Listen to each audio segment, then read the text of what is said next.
שלום. בגמרא נאמר שמיד כאשר אדם מתעורר בבוקר, הוא אומר את ברכת אלוקי נשמה. בפועל אנחנו דוחים את אמירתה עד לאחר נטילת ידיים ואחרי ברכת אשר יצר, כדי שנוכל לומר שם השם עם ידיים טהורות. אבל העובדה שראוי לומר את הברכה הזאת מיד כשאדם חוזר לערנות, להכרה, מלמד אותנו שיש כאן עניין יסודי וחשוב.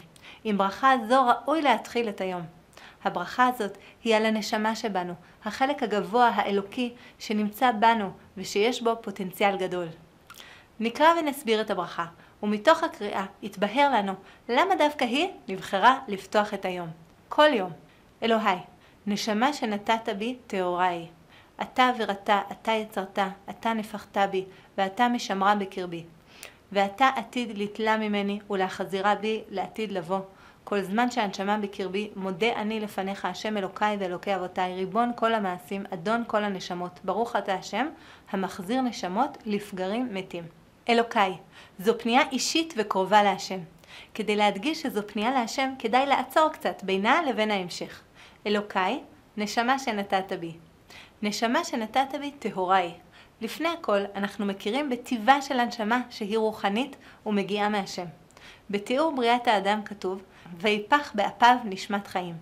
רש"י מסביר שם שהגוף הוא מהתחתונים, הנשמה היא מן העליונים. כעת אנו מתארים את מסלול הנשמה מההתחלה ועד הסוף.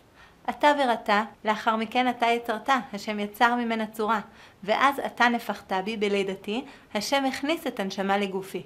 כל זה בעבר, ברתה, יצרת, נפחת.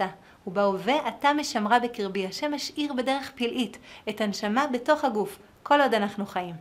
ובעתיד אתה עתיד יתלה ממני ביום המוות, ובעתיד לבוא להחזיר בי בתחיית המתים. כל זמן שהנשמה בקרבי, מודה אני לפניך השם אלוקיי ואלוקי אבותיי, ריבון כל המעשים, אדון כל הנשמות.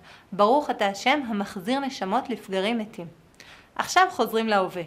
אנחנו משבחים את השם ומודים לו שהנשמה הטהורה עדיין בגופנו, והוא החזיר לנו אותה לאחר השינה. חז"ל אומרים ששינה היא 1/60 של מיטה, אז כשאנחנו מתעוררים זו בעצם תחיית מתים קטנה. כשאדם ישן הוא לא מתקדם רוחנית. אנחנו מודים להשם על תחיית מתים של התעוררות, וכן על תחיית המתים שתהיה בעתיד לבוא אחרי המוות. ממש סמוך להקיצה, זה זמן טוב להיזכר ולחשוב על מסלולה של הנשמה, ובמיוחד על העובדה שכרגע אני בתחנה של הנשמה בקרבי. הנשמה הטהורה, החלק הגבוה והאלוקי, חזר לגופי ונמצא בתוכי. כל יום כזה שהנשמה חוזרת לקרבי הוא הזדמנות יקרה להתקדם. זה נותן לי תקווה ורצון לשים לב אל הנשמה. ונסיים בכך שברכה זו, באופן שונה מרוב הברכות, אינה פותחת במילה ברוך. חכמינו הסבירו זאת בדרכים שונות.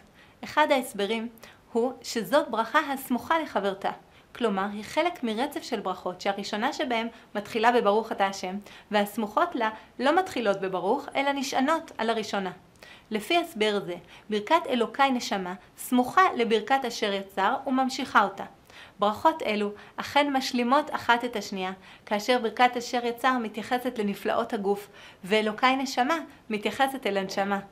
אחרי שהכרנו בנפלאות הגוף, שהוא הכליל הנשמה, אנו מודים על המציאות של הנשמה השוכנת בגוף.